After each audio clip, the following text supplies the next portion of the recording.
কইলাম ওরে যে এক পোয়া পেঁয়াজ দে, কয় না আধা কেজি নিচে নাকি পেঁয়াজ বেচে না। সমস্যা নাই তো। এই জানো টিভিতে কি দেখছি জানো? কি হয়েছে? প্রধানমন্ত্রী টিভিতে কইছে যে এর বাড়িতে নাকি এ পেঁয়াজ ব্যবহার করে না রান্নায়।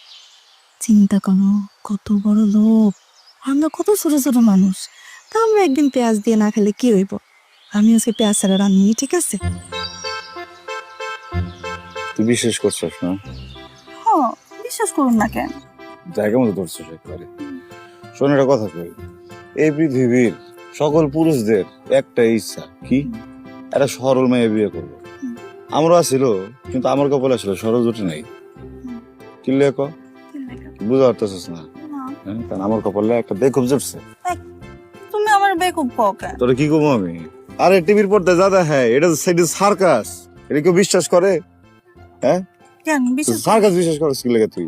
শোন, আমি তোর সার্কাসের খেলাটা বুঝা দেই। টিভিতে যেটা দেখি এডি হইতেছে ইয়া সার্কাস কেমনে, কারণ পুরো টিভিটা হইতেছে একটা পুতুল, ছোট্ট একটা পুতুল। হ্যাঁ, আর উপরে ক্ষমতাধারী মানুষেরা বয়ে আছে, হ্যাঁ হইতেছে গিয়া বড় পুতুল। এই বড় পুতুলের দুই হাতের লগে এই ছোট পুতুলের মাথা, হাত, পা সব বান্ধা থাকে, বুঝছো? ওদিক থেকে যেমন নড়াইবো, এদিক থেকে তেমনি নড়বো। এই যে ব্যবসায়ী উপরে চাপা দিল, হ্যাঁ, যা দেখ নিজেরা দাম বাড়ায় বয়ে আছে। কোনো আমি সব বড় পুতুল ছোট পুতুল এত কিছু বুঝি না। এই বেটি কিন্তু দেশের জন্য অনেক কিছু করতেছে। দেশে কত উন্নয়ন হয়েছে দেখছো না তুমি? তোরে যদি এখন আমি বুঝাইতে যাই, তোরে এলো এখন স্কুল বানাই দিব, ওই স্কুলে তোরা পড়াই দিব। আমার এত সময় নাই, তুই আমার যে ইউনিভার্সিটি একটু বুকে লো, আমি আইতেছি কামসারা। তুমি একটু জিরা নাও। জিরাইলে খাবি কি? আজকে পেঁয়াজ আনবার পারি না, কালকে দেখবি আলু আনবার পারুম না। আচ্ছা ঠিক আছে সাবধানে যাও। দেখে এদিকে তো কি ঠিকঠাক আছে? হ্যাঁ, কি কিডনি ঠিকঠাক আছে তো? দুটো তো ঠিক রাখতে হবে, বুঝছস?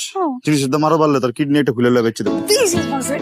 যাও আমার কিডনি লে যাবো না।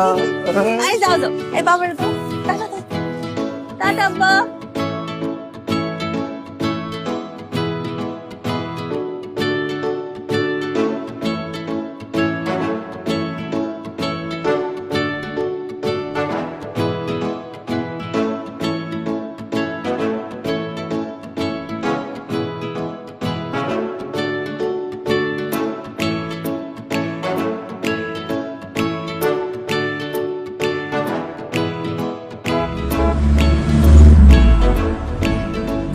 কেমনি করে টার্নিংটা লইলো ওই, হ্যাঁ, রং রুট দিয়া ভাই ঝান্ডা বাইরে হয়ে গেছে।